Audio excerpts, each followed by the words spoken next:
Israel के प्रधानमंत्री Benjamin Netanyahu पर सीज फायर का बहुत ज्यादा प्रेशर है और अब हमास से बातचीत के लिए उन्हें एक बड़ा फैसला भी करना है।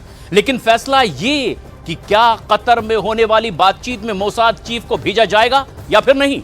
लेकिन इस युद्ध को लेकर ईरान की बड़ी तैयारी ने अमेरिका और इजराइल दोनों के भीतर जबरदस्त खौफ पैदा कर दिया है।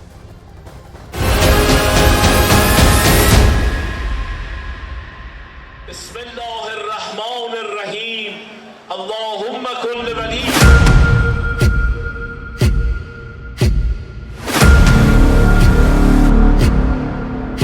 ईरान की राजधानी तेहरान और तेहरान की सड़कों पर इजराइल का जनाजा घसीटा जा रहा है। ईरान में इजराइल को पूरी तरह खत्म करने की कसम खाई जा रही है। कसम इस बात की कि ईरान मरते दम तक लड़ेगा। इसीलिए ईरान की बहुत ही खतरनाक सिविल डिफेंस फोर्स एक्टिव कर दी गई है।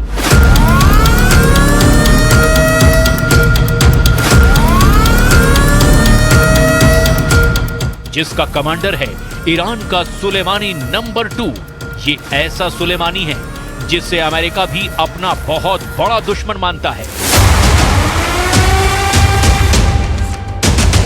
ईरान के सुलेमानी नंबर 2 ने तेहरान के इस फोर्स को उतार कर बता दिया है कि खामनेई अब इजराइल और अमेरिका को दूसरा मौका नहीं देंगे। अब कौन है ईरान का सुलेमानी नंबर 2? उसकी पूरी डिटेल जानने से पहले देखिए तेहरान से अमेरिका और इजराइल को डराने वाले वीडियो कितने खतरनाक हैं। इजराइल और अमेरिका के झंडे में लिपटे ये जनाजे नेतन्याहू और डोनाल्ड ट्रंप को दिखाने के लिए तैयार किए गए हैं। खामनेई की तरफ से ये मैसेज साफ है, ईरान पर हमला हुआ तो नेतन्याहू और डोनाल्ड ट्रंप को तेल अवीव और वॉशिंगटन डीसी में ऐसे ही असली वीडियो मिलेंगे। ये ईरान की पैरामिलिट्री फोर्स बसिज है। ये फोर्स तब पूरी तरह एक्टिव की जाती है जब ईरान पर सबसे ज्यादा खतरा मंडराता है। और अब तेहरान में बसिज का इस तरह की परेड निकालना बताता है कि ईरान अब आर पार के मूड में है। उसके सामने बस दो सबसे बड़े दुश्मन हैं। ट्रंप और नेतन्याहू के पुतले बता रहे हैं कि ईरान अब अपने दुश्मनों को क्या सजा देना चाहता है।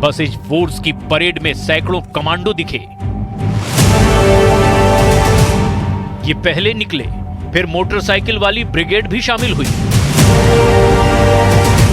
यानी ऐसी छापामार टुकड़ी जो सीरिया और इराक में एक्टिव रही है।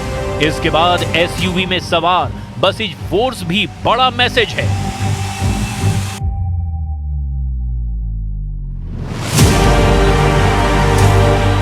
ईरान अब पूरी ताकत के साथ लड़ने के लिए तैयार है, या यूं कहें कि ईरान ने एक तरह से इजराइल के खिलाफ सबसे बड़े युद्ध का ऐलान कर दिया है। तेहरान की सड़कों पर इजराइल और अमेरिका के जनाजों को घसीटा जाना, ये तस्वीरें ईरान का माइंड गेम है।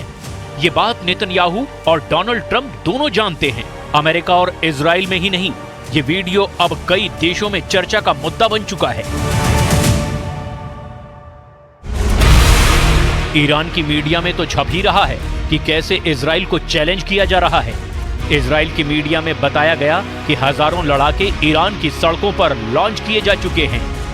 फ्रांस की मीडिया में देखिए, ईरान की बसिज फोर्स में महिलाओं की AK-47 के साथ तस्वीरें जारी की गई है।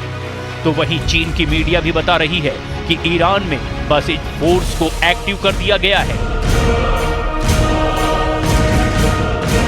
अब बसिज फोर्स कैसे खाड़ी देशों में अमेरिका के एक छत्र राज और नेतन्याहू के ग्रेटर इजराइल वाले प्रोजेक्ट के लिए खतरा है, इसे समझने के लिए खामनेई की इस इमरजेंसी फोर्स को बहुत गहराई से समझने की जरूरत है।